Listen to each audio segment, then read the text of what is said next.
Today is February the 1st, 2012. My name is Dr. Michael Berna, and I'm here today on behalf of the Library of Congress Veterans History Project, a project that captures and archives the oral histories of the men and women who served or supported in one or more of our nation's conflicts. We are here in Monessen, Pennsylvania, at the Monessen Heritage Museum today to interview Ms. Susanna Swade, a retired teacher with the Department of Defense Overseas Dependent School. Welcome, Ms. Swade, and thank you for agreeing to share your experiences with the rest of the nation. It's my pleasure to be here. That has been a memorable time in my life, and I have no problem talking about it. That's wonderful. Good. Well, let's talk a little bit about your background first, Susanna. Where did you grow up? Right here in this big town of Monessen. It's not too big, really. We're south of Pittsburgh, about 30 miles, and I was born and raised here. How shall I say, average family. I have an older brother and a younger sister. My dad worked in the steel mills, and it was just a bit of a challenging time growing up in the 50s. Money was not always easily reached, and I began after high school debating on what was I going to do with my life. And at that point my parents said to me, well, you know, there's no money here for you to go to college. I was a fairly good student, and I really was interested in teaching, but Mom says she didn't think that was going to happen. And so I got a job at the Prudential Insurance Company, and I was the secretary because I had been in commercial education at that time at the school, and so I worked for Prudential for about 7 years. And an interesting thing happened there. Met one of the agents, the gentleman that worked selling insurance, and here he was, a teacher that wasn't making enough money as a living for his family, and he quit teaching and came to sell insurance. So he started telling me about teaching, and I told him my dream and so on, and he said, well, I think you ought to pursue this anyhow. Well, the bottom line was I had to go and pass those tests that you have to pass, you know, the SATs and so on, and I'd been a commercial student. And he said, I'll tutor you on your lunch hour for math, because I had bookkeeping instead of algebra and geometry. So anyhow, long story short, Fred got me tutored enough to take the exam, and I wasn't the best scholar on the SAT, but I did get enough to pass, and I quit my job at Prudential and put the money into going to college. And so I did graduate from California University of Pennsylvania with a teaching degree, 1965, and I worked in some of the area schools, the Pittsburgh schools, and down here in Ringgold, Denora, Monongahela, and so on. And then I had this opportunity to go overseas with the overseas teacher program, so I decided that that was going to be another adventure that I wanted to pursue, and it was a good decision. Well, I would imagine you would have been thrilled both when you started college and when you finished college, given that that was your dream. I think that was. I was already in my mid-20s when I went to school, and not to say that that's old, but when you're rooming with 17-year-olds at the college, I really did start up at Clarion for one semester and didn't hack it too well, living in the dorm and so on, and then I decided to transfer down to California because I could stay at home and drive back and forth and so on. It's an interesting thing too, because once I got into the program, well, let me rephrase that. When I was at CalU, naturally, again, we're back to lack of money, and so I did receive some a loan through the National Department of, I forget what they called it, the Defense Act or something, and there were loans that you could get for getting an education. And when I proceeded to become a teacher with the Overseas Dependent Schools, my mother sent me a letter after the first year I was in, and she said, your payment is due. You had to pay back your loan, of course. And then they realized that I was in the Department of Defense schools, and guess what? They wiped out the whole loan because I was doing my duty as a teacher overseas with the military students. So what goes around comes around, I guess. So I got rewarded in many ways. You certainly did. And so the time then, from the time you graduated from college before you enrolled in the program? It was about 5 years, and that was more or less a requirement because you had to have taught, have at least 3 years of stateside teaching before you could even apply for the overseas situation, and that was interesting too. My whole life's been interesting in a in some respects. I was having lunch in the teacher's lounge at Donora Elementary School, where I was working at the time, and the substitute teacher came in and was having her lunch. Turns out she had just returned from teaching overseas, and I had never heard of the program. So one thing led to another, and I got a little more information, got a little more enthused about it, and so I decided to pursue what this woman had been telling me.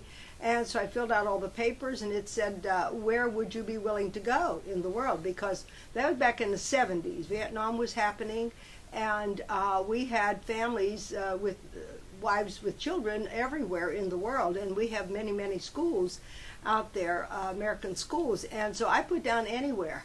I thought, hey, go for it, and I just said anywhere. Well, I waited several months, and then they finally sent the letter and said I had been accepted in the program. That was step one. Step two was, where are they going to send me? So I remember the day that the mailman came to the door, special delivery letter, and I was still living at home at that point, and got the letter, and turned out that they said, you are assigned to the Ryukyu Islands. Where is this? So I came down to our friendly Menneson Public Library, and I said to the librarian, please help me. We need to find out what is this? Where are these islands? It's obviously in Pacific or Atlantic, you know. Well, it turns out that's the fancy name for the chain of islands for Okinawa, Japan, which wasn't too far from Vietnam. And my mother was a little nervous.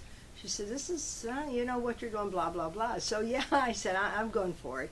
And so I sent back my letter right away and said, yes, I'm really ready to go to Okinawa.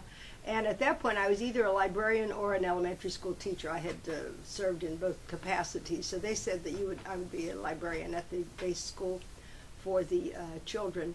And the other interesting factor was I had to go out to the Air Force base in Pittsburgh at the time in the 70s to get shots.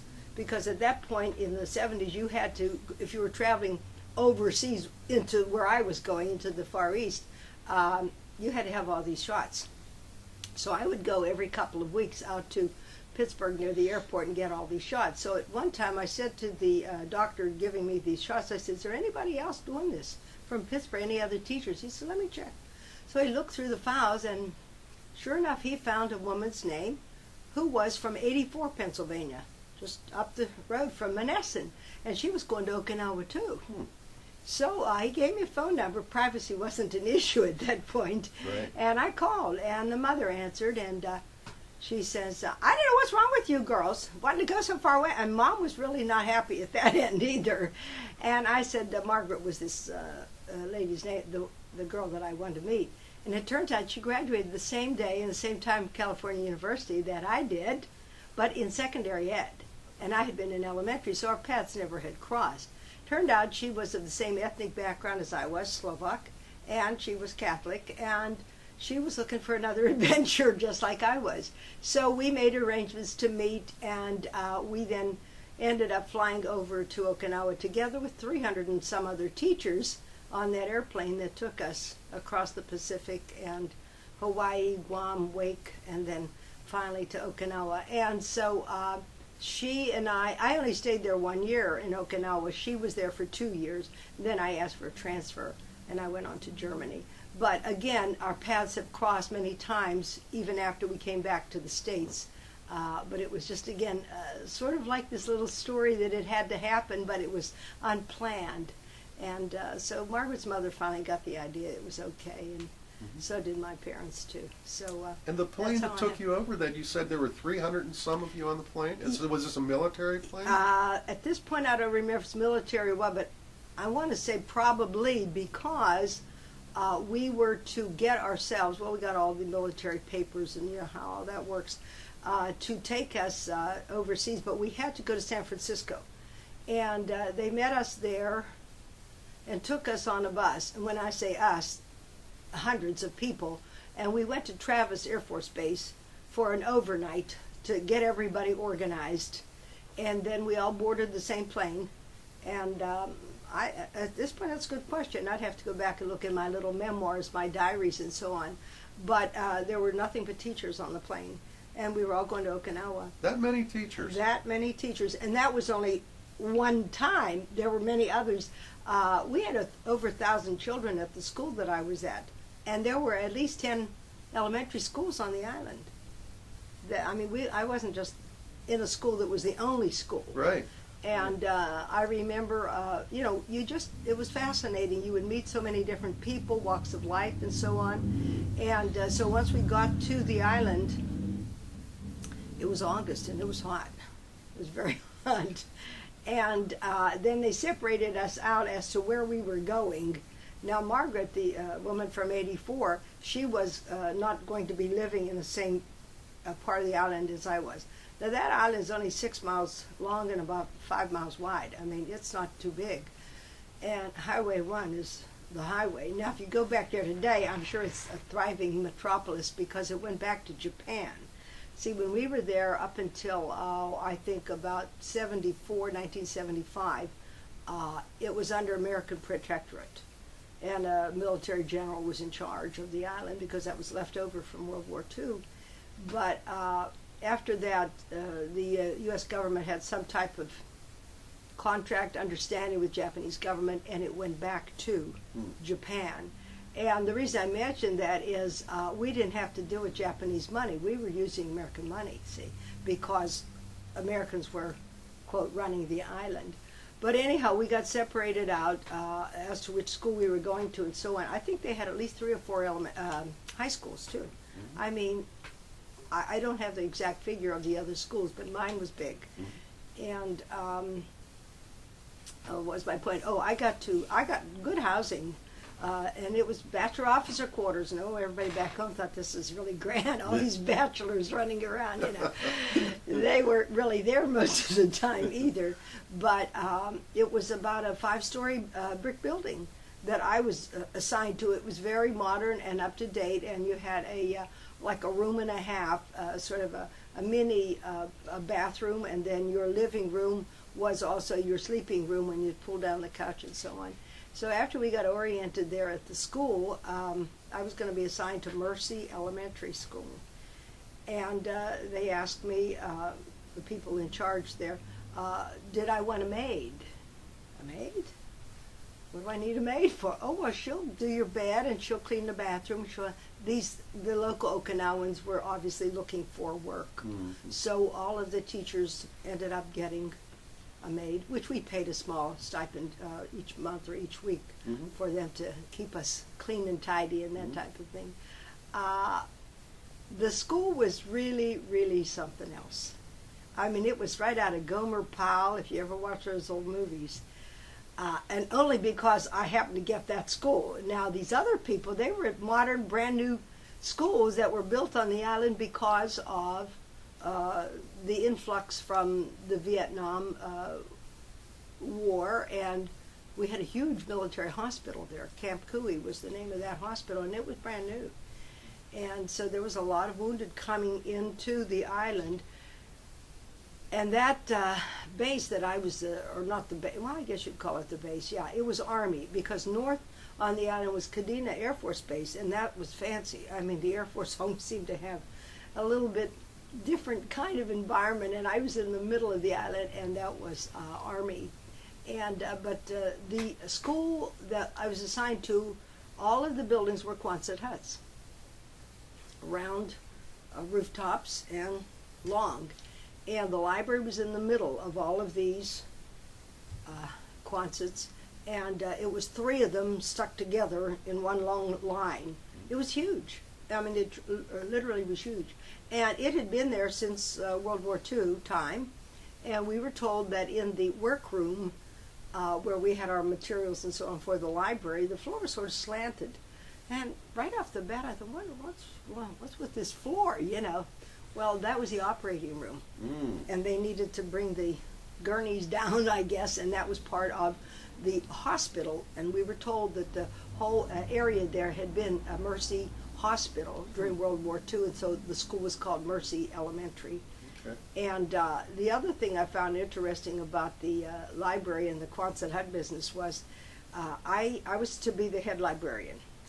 We had over 100 teachers on staff, and obviously you needed a helper. So the one helper was a local Okinawan young lady, maybe in her early 20s. She spoke English, and she was going to be the secretary kind of clerk.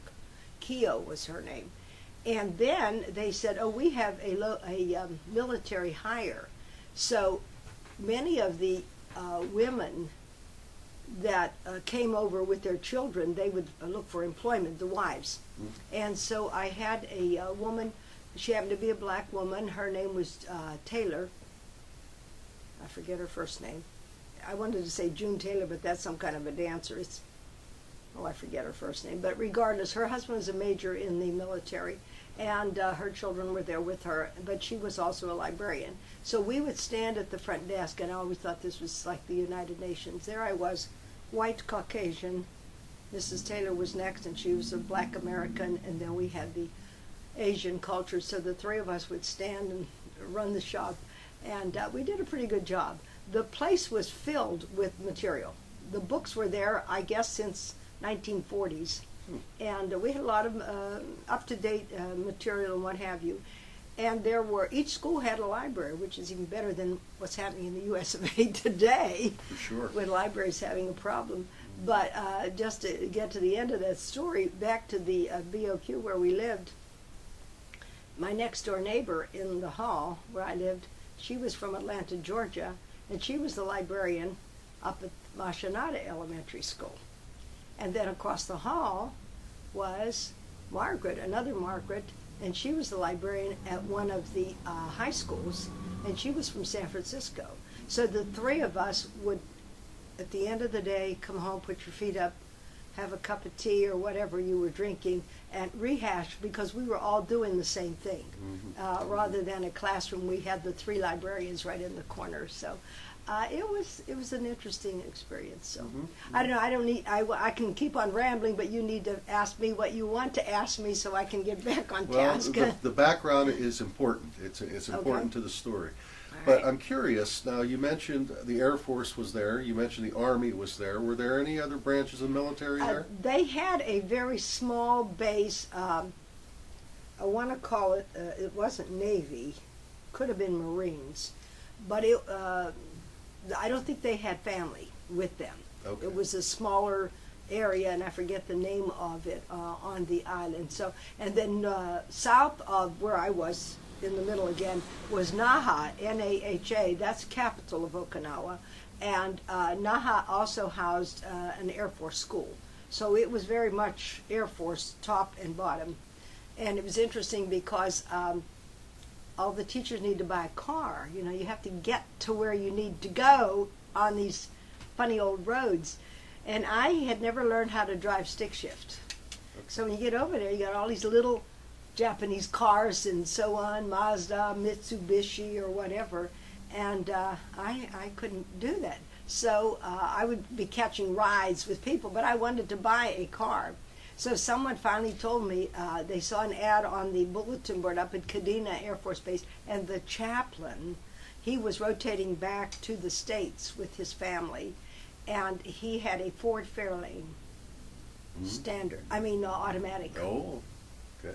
So friends drove me up there, and I tell you, I had the biggest car because everybody else had $500. I bought the car, and I think it had been sold at least 10 times. You know, Sure. every time, because when the guys would use it, or if a teacher had it, and if they only stayed there a year or two or three.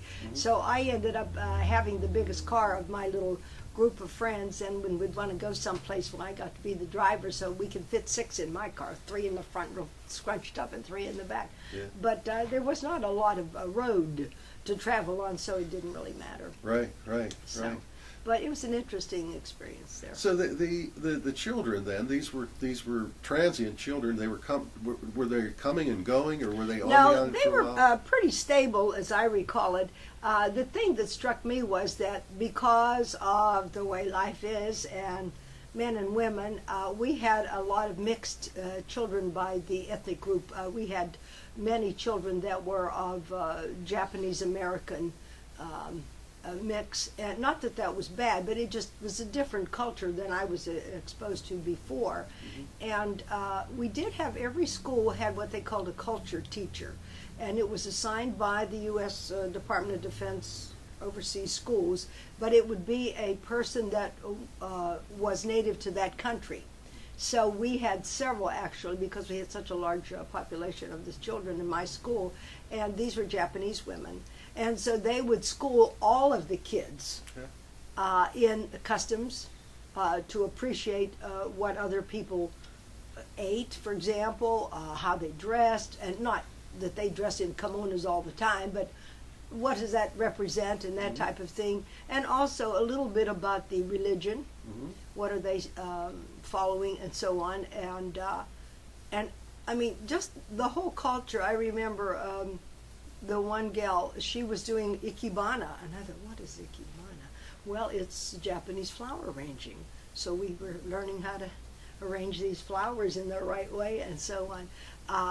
The children were pretty flexible, I guess, at the age. This was in elementary school up through, I think we had 5th grade. Okay. And so they were pretty pliable. They were, you know, they could go with the flow, as they say. Older kids might have had a bit of a different problem. But there's another sidelight to it, too. Back to Monessen, Pennsylvania.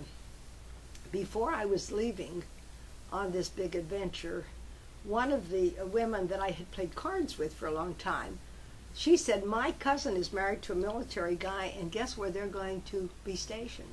Okinawa. So I was invited. They lived here in Monessen, and so I was invited to their home, and I met her, and Connie is her name, and the husband, and they had 2 boys. And so the boys were, oh, I don't know, they were like early teens, I guess. And so we just had a nice visit and so on, and I said, well, when I get there, I'll look you up. And she said, oh, yes, we'll look you up. When I got to that BOQ, in that room that I was assigned to, there was a huge basket of flowers on the table, and there was a note, because they had arrived about a month or 2 before me. Okay. So she had tracked it down, and thank you very much, and so on. And guess what? Today now, 40 years later, I was at a function up at the Greek Hall back in the fall, and somebody tapped me on the shoulder. It's Connie, and I haven't seen this lady in 40 years, and I would never have known her. And she said, aren't you Susanna Swade? I said, yes. And she gave me her name, you know, and I knew through this cousin of hers that she had moved back to Monessen. Her husband has since passed away, and her 2 boys are married and they live elsewhere. But she has moved into the area, and I still have her on my to-do list. We need to go and have lunch. Yes, you do. And especially after this gathering that we're doing here, I mean, it will all bring it back full circle that she was there. In fact, her husband with the military, like I said, he was some higher up guy. And we got to talking about swimming, I remember, because it was so warm. And I said, you know what, I never did master swimming. It's just not something I was doing, besides not driving that car. I thought, why am I here? But anyhow, I adjusted. And he says, well, if you could get a couple of the other teachers together, he said, I could work out something. I have a Hawaiian fella in my unit, and he's an excellent swimmer, and he's a teacher of swimming. And he said, I could work something out. Maybe we can get you gals up to the pool. Well, this is what happened. So this Hawaiian guy, he had about 5 of the teachers. We got about 5 of the teachers together. I got as far as halfway across and back. That's the extent of my swimming. But I do remember that he helped us to sort of acclimate to the environment, because it was so warm. And air conditioning wasn't really too strong back then. Yeah, the schools weren't air conditioned then? Not that I recall, no. And our Quonset hut, you know, a little bit of the sun beating down. Sure. And in the winter when it would rain, it was muddy. We had mud everywhere, and the kids would come in on buses. And so it was a bit of a challenge. I bet. I bet. And did the kids go to school year round then, or were they on the same schedule? They were stateside schedules. In fact, I thought it was very interesting, but it was a good thing. Curriculum-wise, we were doing the same thing as they were back home. And Department of Defense has their own Department of Education at that point, and so they were keeping up to date with whatever was happening in the States as far as required classes and so on. And I mean, just the idea that they had libraries was a plus, Sure. because that wasn't always necessary in some people's minds Right. to have in a school. But no, they were on the same schedule. I think it was Labor Day up until maybe first part of June. And we would have the holidays, and they would celebrate American holidays. And every once in a while you'd get a Japanese holiday in there, so you got to have a day off Right. for Right. that. And I put in my notes too. I mean, I found, and even in Germany, the parent, the mother, is really the strong person in this scenario that I experienced, because not often did we meet the father. I mean, we knew they were around, and on occasion, if they happened to be not out, maneuvers or whatever, you would have a conference where the parent, both parents would be there. But the mother seemed to be the main. You have to be strong, I think, to be a military wife, and I'm sure that is the case even today. Because I can recall the other thing I reached out to, they would have religious education classes like they do back in the States. With, if you happen to be a Catholic, we've got the CCD classes and so on. And so I volunteered. I wanted to do something else. But I met a lot of the military moms through that, because they were doing the same thing. They were volunteering to help. And I think their goal was to keep the kids as ordinary, as American as you can get, Right. kind of. And they did a pretty good job of it. Were there only military people, as kids in the schools, or were there any natives in the schools? No natives. No, just strictly for the military That families. was my, the whole time. It was How that. about the administrators? Were they military? No, stateside. Stateside? Stateside, yeah.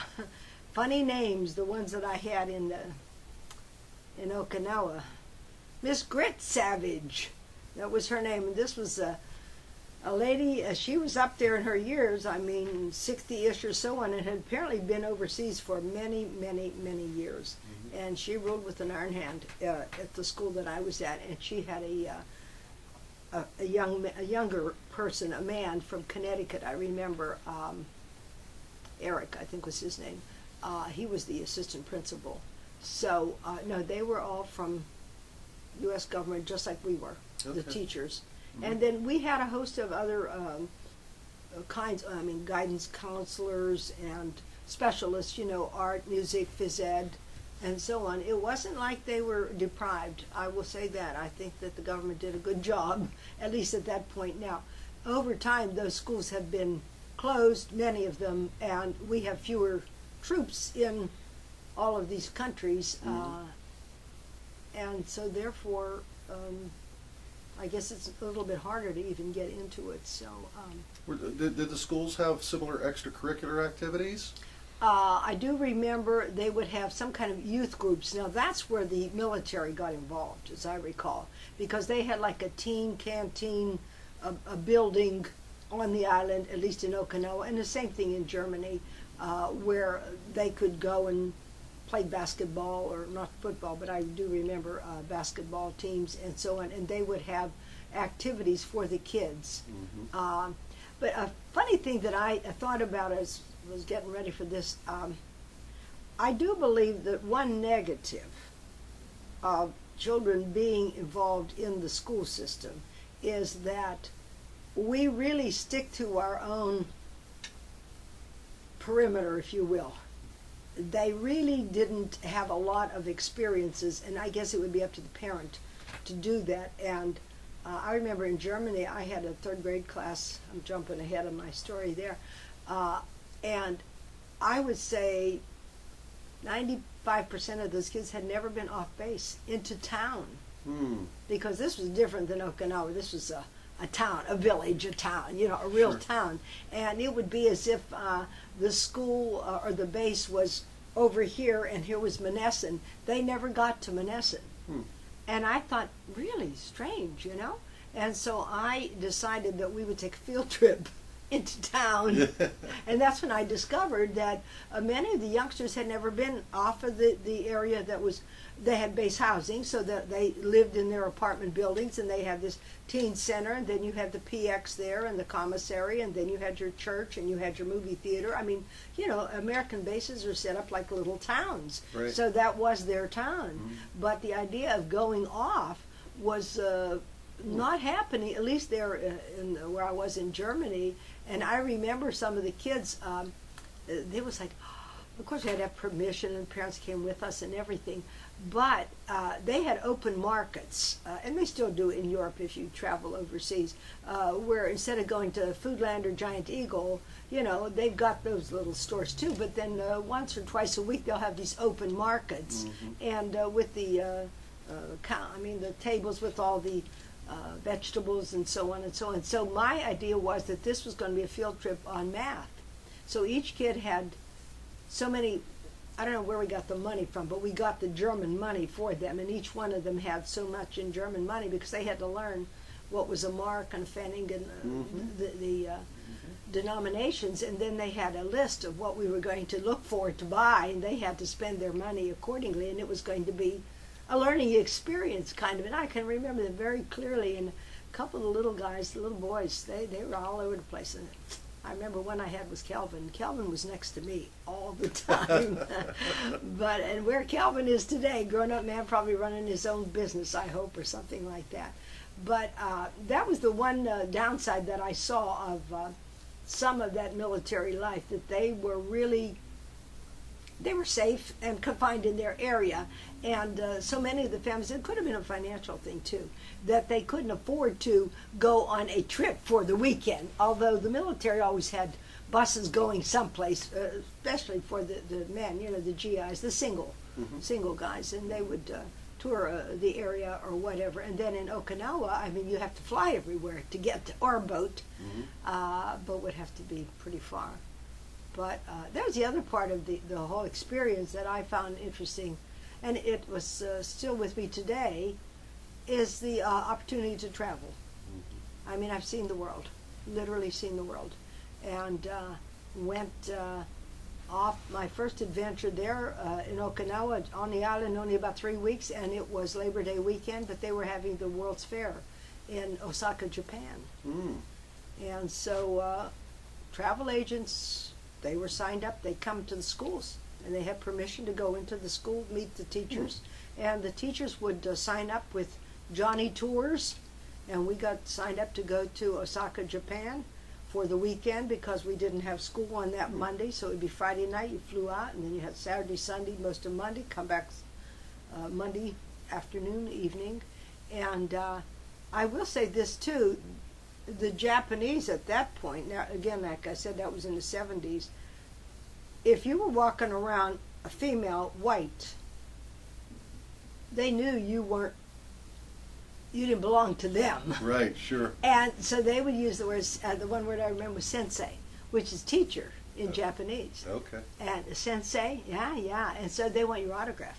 This was at the World's Fair. Really? In Osaka, Japan. I can remember that. And I mean, you walk around and so on. And we stayed at one of those little, what would you call them, inns, and that type of thing. And that'll be another, these are little side stories that come to mind. The teachers, we were at the inn where we were staying, and it was breakfast, and the first meal was provided. So we go into the little dining area, and of course, they're giving us fried egg, cold as cold could be. So on this plate with this piece of bread, like your toast, like Americans, they eat these eggs, you know. So and then green tea was big. We all learned how to drink green tea. So after the first day, someone said to the man that was in charge, this Johnny Tours, what's with these eggs? Why don't they just give us, you know, rice and soup or something, you know? So it turns out that they had a little 2-burner hot plate in the kitchen of this inn, and they would make 2 eggs at a time, put it on side, 2 more eggs, put it on the side, because they wanted to serve all of us at the same time. But Americans eat these fried eggs. Right. So we were ending up with cold fried eggs because they were trying to meet our needs, Yeah. but they didn't have the equipment.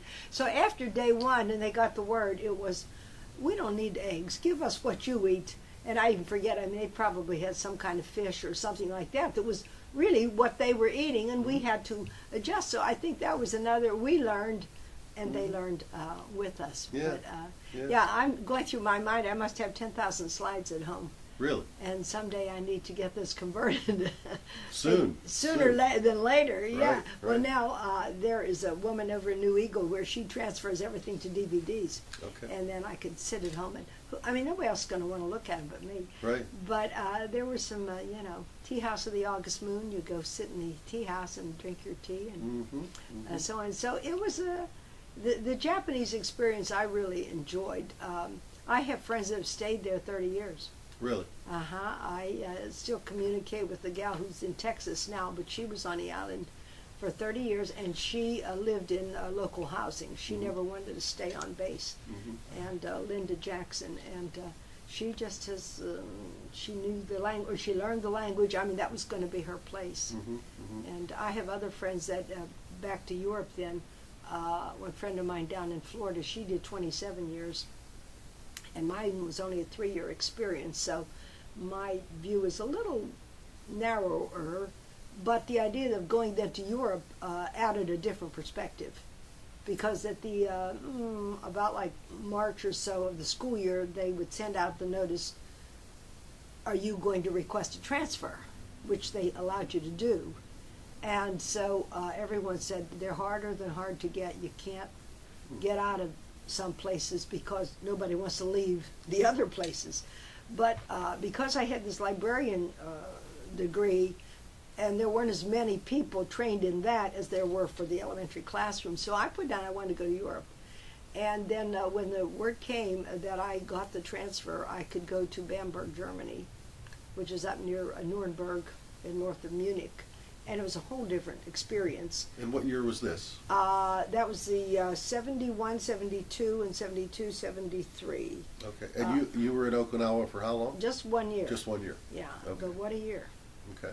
70, 71. And then I was in Germany for 2 years, and again, could have stayed.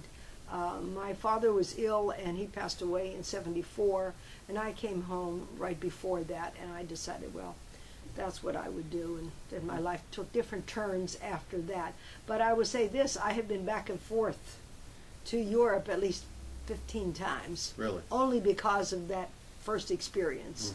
And in some cases I was visiting people that I still knew over there, others was just, you go and travel. So it gave me a whole different sense of who I was, what I could do, Sure. where I could go. And there's a lady in town here. When I came back to Monessen, 2000, I came back to Monessen. I had an opportunity to work in Columbus, Ohio for 25 years, the big city of Columbus. And when I came back to Monessen, I joined the book group. And we're talking about this and that. Well, when I come to a book group, you know, my experiences have been so different than the people who live in the valley, who really have not gone out of the valley too often. Some go to Florida, and that's about it. And so I always have something different to say about the book we're reading or whatever, you know. And this one gal, she says to me, you know what, you're not from Monessen. When you said, where were you born? She said, you're of Monessen. So I've been pondering what she meant by that, but I guess that gave me a different box that I live in. I'm of Monessen, not from. Right. Because I'm bringing stuff back to it, you know. I'm curious back to Okinawa. As you had said, the Vietnam War was on at the time. So how did that kind of play? Was that dialogue going on the island? Was there any connection between Vietnam and Okinawa? Well, let me say, that's a fair question. My first reaction to the question is, I don't believe that, or I don't remember, that we really had much discussion in schools. In other words, it didn't seem to touch the youngsters that I was dealing with.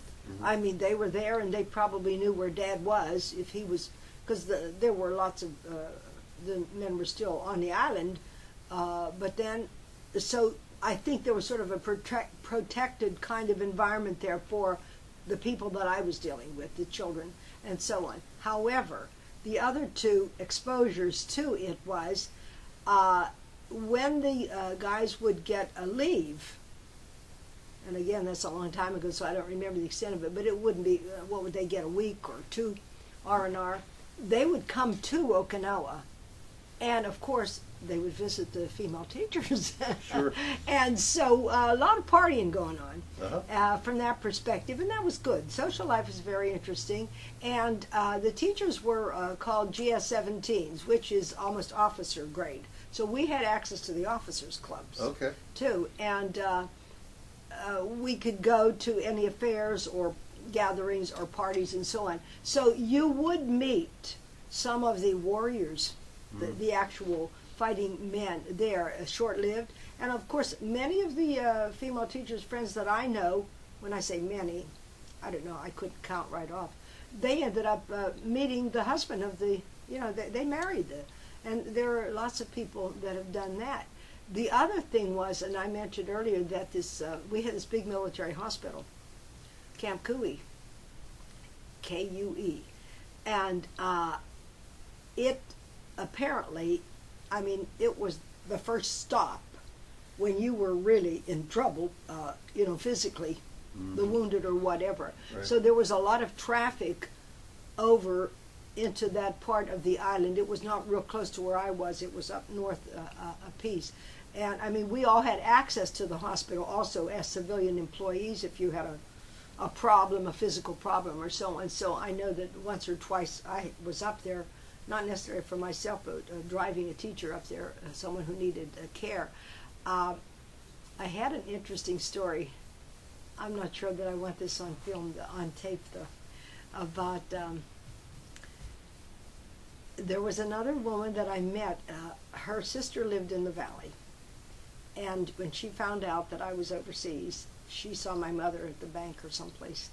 And so she says, my sister's over there too. She is an officer. She's a nurse. And she's stationed at Camp Kui. And she was high-ranking.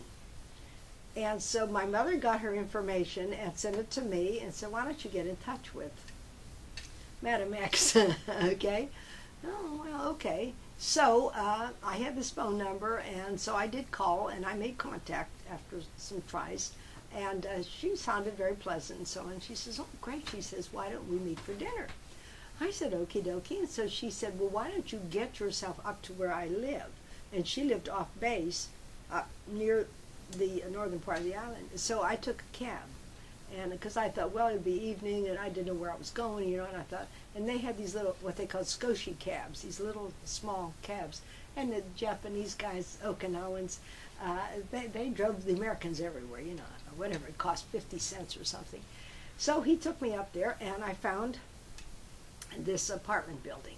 So I go inside, up second floor, knocking on the door, no answer. Kept pounding on the door, and finally, who is it? So I go in, and she entered, I meet her and so on. Well, it's obvious she had had one or two more drinks than she needed to have before dinner. So anyhow, we sat and visited for a while and so on. She says, well, then maybe it's about time for dinner. Or maybe I said that. And so we got together, and she had her own car. And so she was smart enough to know that it wasn't a good idea to drive her car. She said, you drive my car. I said, oh, here we go. So I got in the car, and I had only been on the island maybe about a month, and I wasn't real familiar with exactly where I was going to go. So she was able to direct me and so on, and she wanted to go to one of these officer clubs that she always frequented. And it was early in the evening, and it wasn't very busy, as I recall. And so we got over there, and so, of course, the first thing she did was order another drink. I thought, oh, dear God, And so we finally got waited on, and then she got very belligerent with the waiter. She was not happy with the service. I'm waiting too long, blah, blah, blah. Next thing I know, she gets up, and she's leaving. And so, and our food had not even come. So naturally, I followed her out, and she says, oh, she said, I can't wait here. She said, I think we ought to leave. So I thought, well, you know what, I better leave and let's get rid of her, and I'm going back home, Right, you know? right. So I had to drive back to her apartment. Well, by that time it was dark. And so I found my way back to her place, got her upstairs, parked that car, and then I thought, where am I going to get a cab? Mm-hmm. How am I going to do this, you know? And I remember when I had arrived, I had noticed up the block from where her apartment building was, and there were other people who lived there, but nobody seemed to be around. And telephones, and we had no cell phones, that was way back. Right. And so there was this, like a little grocery store kind of Okinawan up the road. So I went trudging in the dark up to this place, and of course the guy didn't speak much English, so my 3 words or 2 words, and I, telephone, and Skoshi, I wanted a cab. Oh, he knew I wanted a cab. Okay. So he made a connection. Of course, it was another, I don't know how long, waited. So finally, after I had found his place in the dark and he found the cab did come. And I told him where I wanted to go, and of course, this territory I was in probably didn't have a lot of English-speaking people there. But we were next, my BOQ was housed next door to the VFW. Restaurant, bar, hangout, military VFW. Okay. So he knew where the VFW was, because obviously enough of the guys had used his cab. And because he knew I was American, I always remember this. They had the radio on. He turned that radio up so full blast I'd get some American music. Yeah. So he was going to make me feel really good. And I mean, he went like a bat out of hell. I mean, we went out of that area, and he got me home okay. And I sent back my letter to my mother, and I said, this is never happening again. So I never did see this woman again. And I don't know if my mother ever told her sister.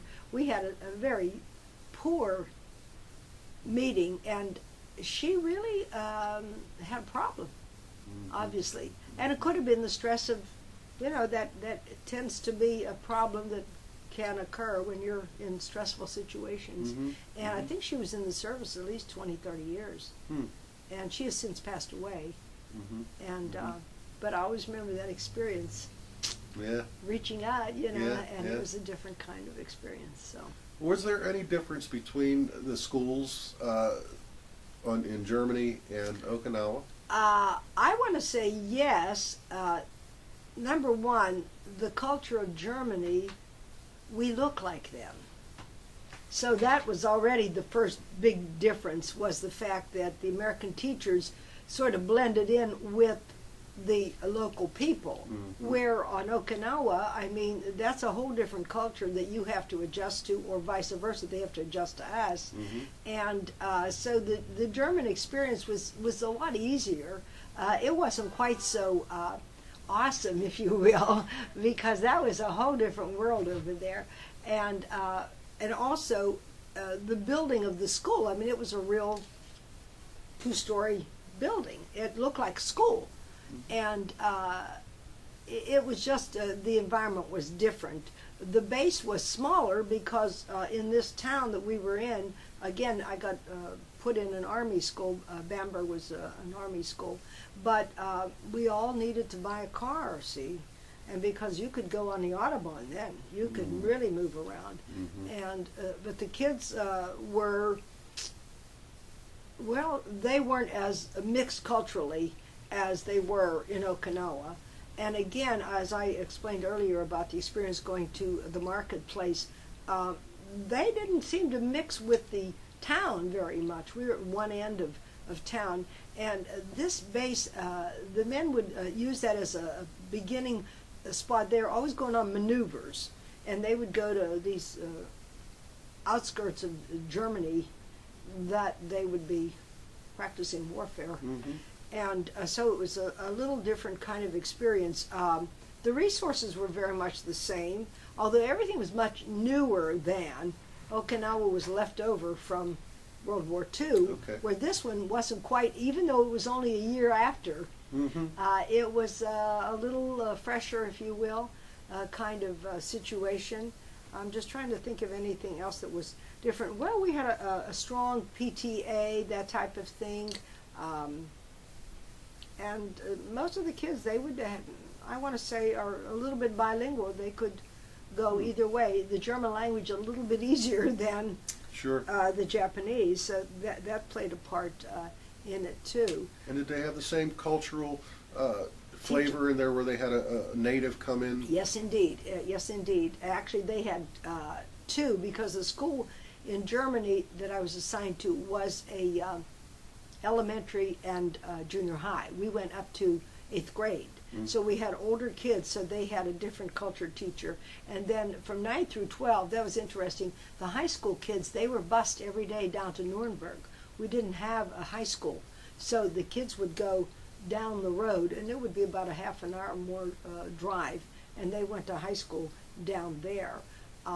Staffed by your crew? Yes, Okay. yes. Well, actually not our crew. I mean... But someone yeah, from... oh yeah, there was a whole big element. Nuremberg had their own elementary school, but they also had a high school. In fact, they had dormitories for some of the, if your family was stationed in one of the areas that was a little, how shall I say, further away from Bamberg, the kids would go down on Sunday night, and they would dorm. They would stay over for Just the like week. a college. Yeah, and then they would come back. That was only the high school, because even these little bases would have an elementary school, or at least up through like 6th grade, 7th grade probably.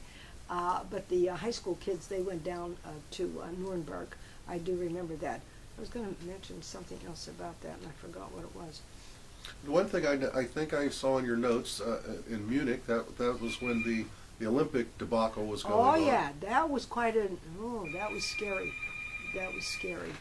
That was when the Israelis were massacred, basically.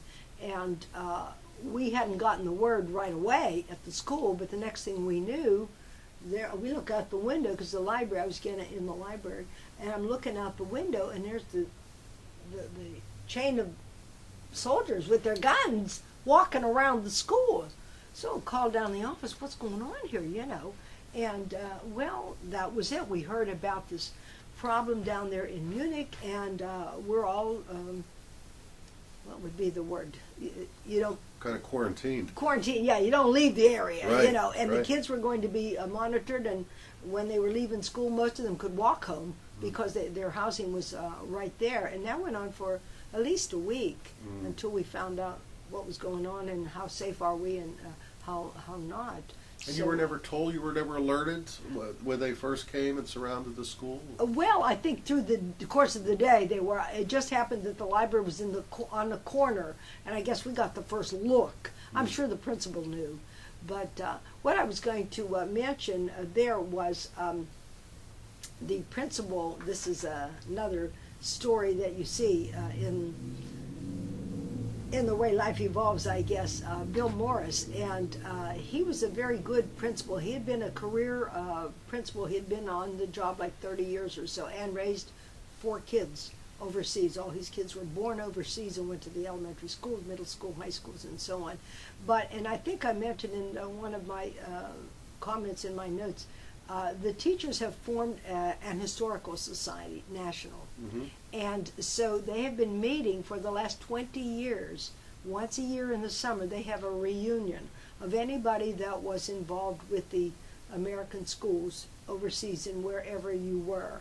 So I have been able, even though I only did the 3 years there, to reconnect with people. And this principal, he comes to most of the gatherings, and he must be in his 80s by now. But you'll sit there, and last 2 years ago, we went to Denver, Colorado, and I met some friends there and traveled over.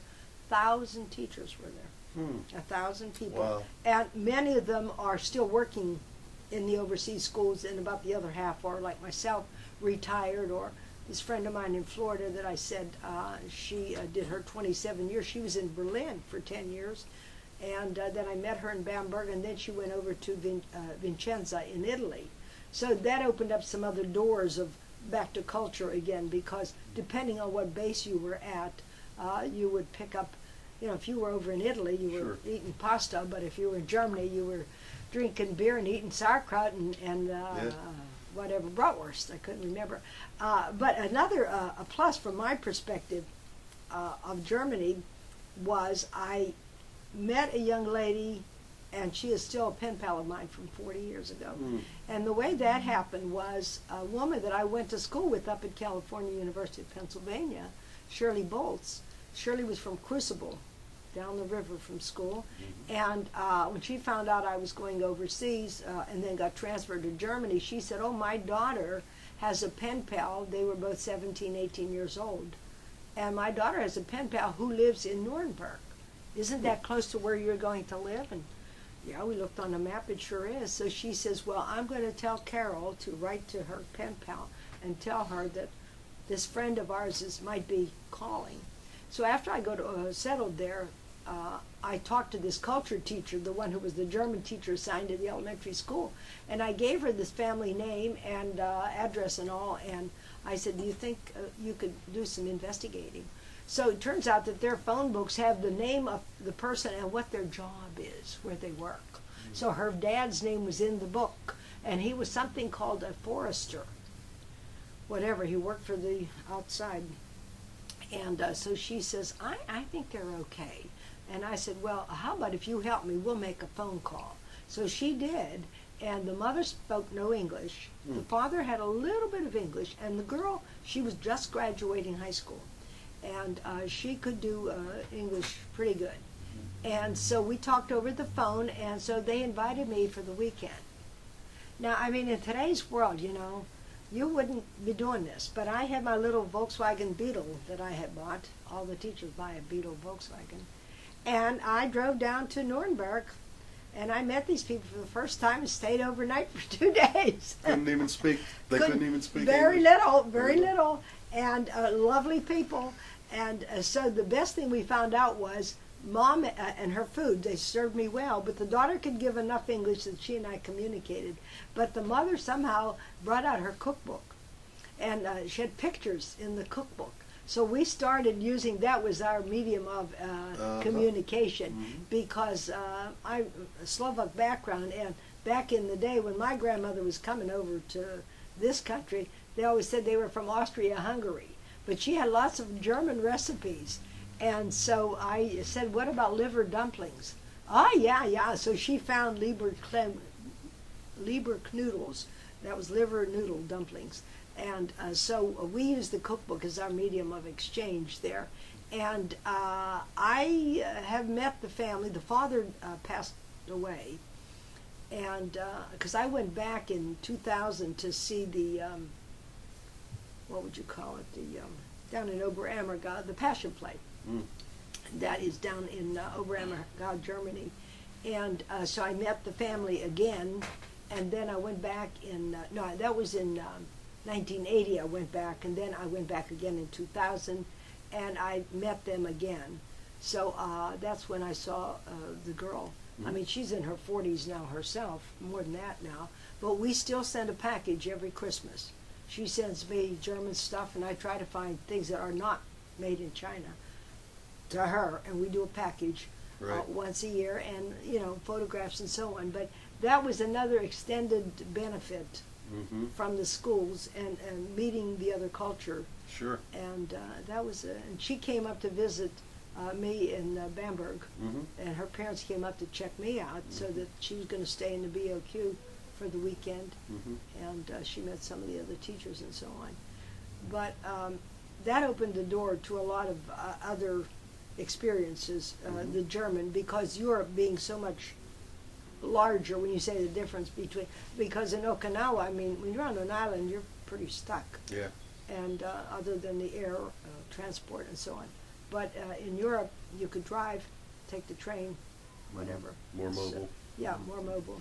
So yeah, one of the things I wanted to touch back on again briefly is the concept of the military mothers, the wives, and you said they seem to be a strong breed, and so I think it would be important to share with the public what maybe something that you saw about them, that and if there was any difference or similarities between Germany and Okinawa. Well, okay, what comes to mind more so in Germany than in Okinawa, because I was only there the 1 year, the other was a 2-year experience. I got involved with the Girl Scouts in Germany because they had a troop for the girls on the base. And and I had never been a Girl Scout myself, but I thought, oh well, this, giving back and so on. So Carrie Baker was the parent who was in charge, and I mean there was a strong woman. She had 2 children of her own, and one was a girl, one was a boy. The husband was a career military, and again he was a major and then moved up into the ranks and so on.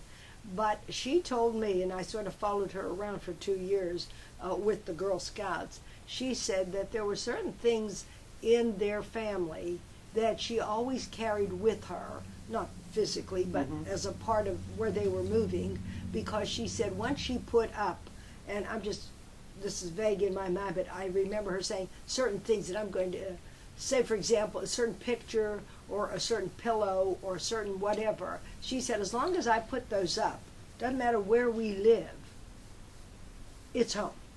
So she was very adjustable, and the family became that way rather than feeling at odds or whatever. But this gal, she had a way. She had a plan, and she worked her plan because she always could bring home back to her family. And I remember that specifically. And she was always very involved, again, with the activities at the school. And I mean, it's like in the States, we know there's certain parents, if you want a job done, who are you going to call? Mrs. So-and-so, she's going to help you out. Right. And so, and Carrie was like that. So, I mean, I guess in my mind that would be a model of a strong military wife. She was tied to the idea that, I mean, this guy's in the service, he's going to be moving. If I'm going to be the parent here, the wife, the mother, whatever, I got to go with the flow, and I'm going to take the kids with me. But she made home wherever she was at. That experience stayed with me. In Okinawa, I mentioned, why can't I remember her last? I'm sure her name was June. The black woman, African American, who was the assistant librarian with me.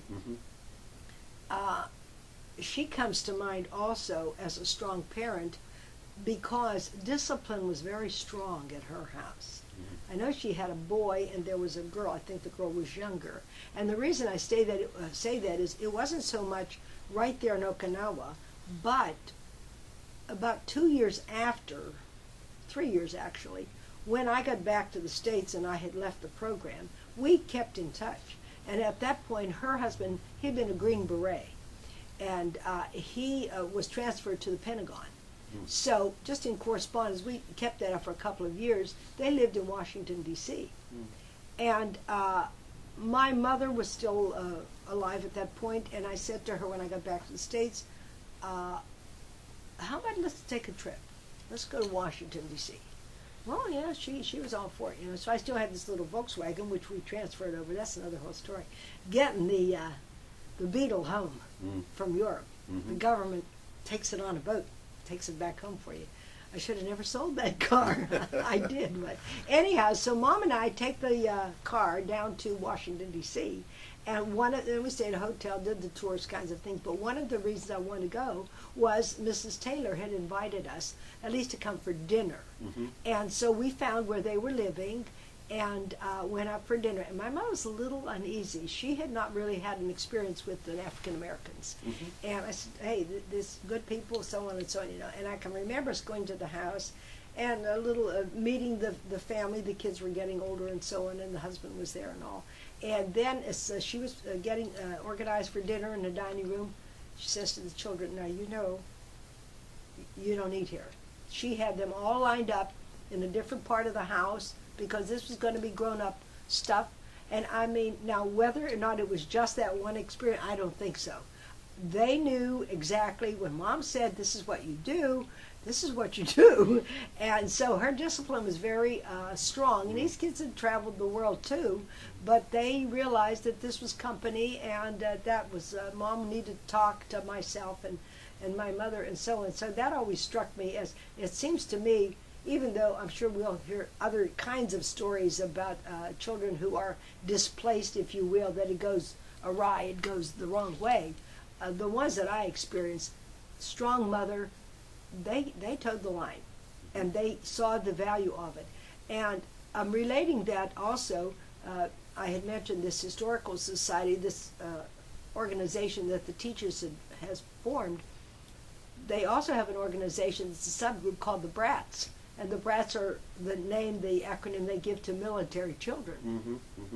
And so many of these people that are grown now and so on, they have been coming to these reunions and relating their stories about how it was growing up in a different environment, in a foreign country, and all of their experiences. So whether or not Mrs. Taylor's kids, well, they were brats because they went to those schools too, so Mrs. Baker's.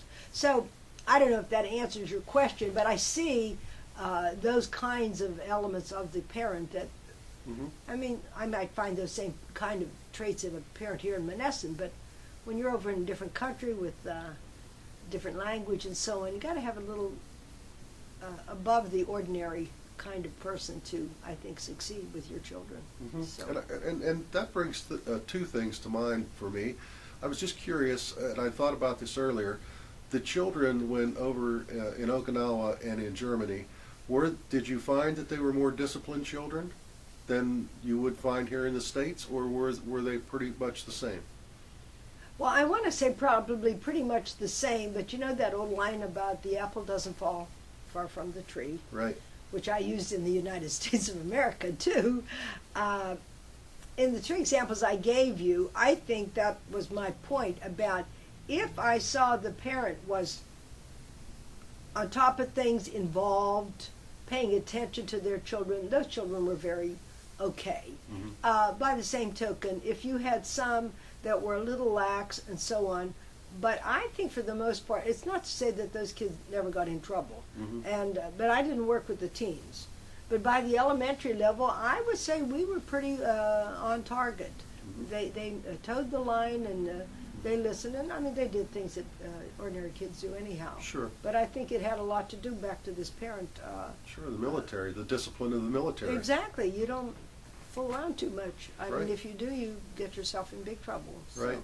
And the other thing that I was just curious about, could you share any of those conversations that the grown-up brats had about their perspectives since they had attended those schools? Well, I haven't had anything recently, but I was referring to what I've been reading. We get a newsletter, I think we get it 4 times a year from our association that I've been going to these reunions and so on, and they have a section in there written by the youngsters. Who are no longer youngsters, these grown-ups that are brats. And so they tend to have a little story about whatever they're remembering or whatever. So I haven't really connected with any of them personally. Right. But they do have that section.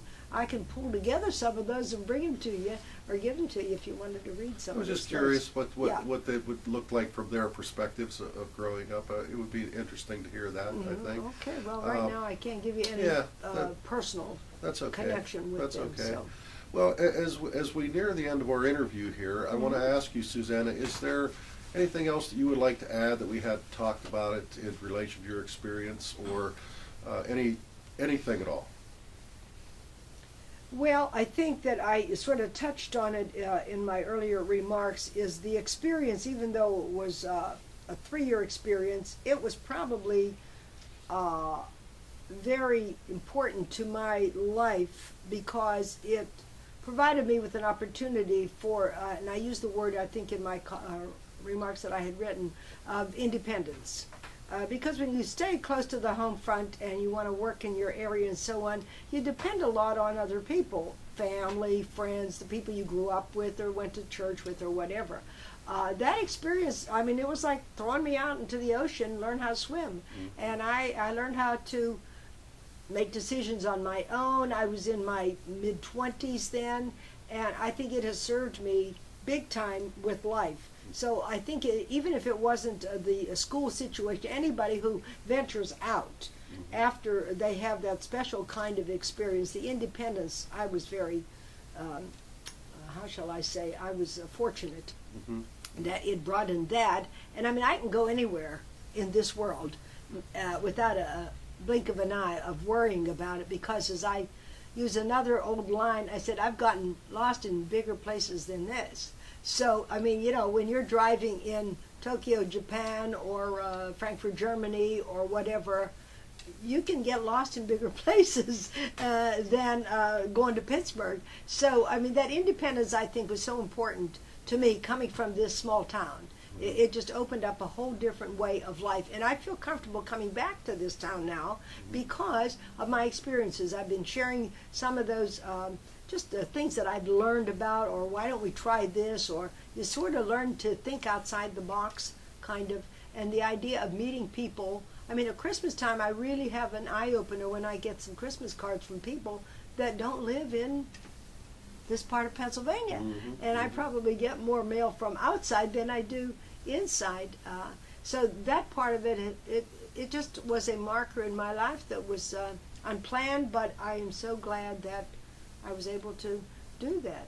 And even now here at the Historical Society, where you're working on behalf of the organization here, the people that come in here and the military guys, I mean, Mr. Yesko, that was another one of your interviewees, I mean, we've had many, many conversations, and many of the fellows that come through, so I can always pick up with something about what they did or whatever, and it just has made me, I think, a better person.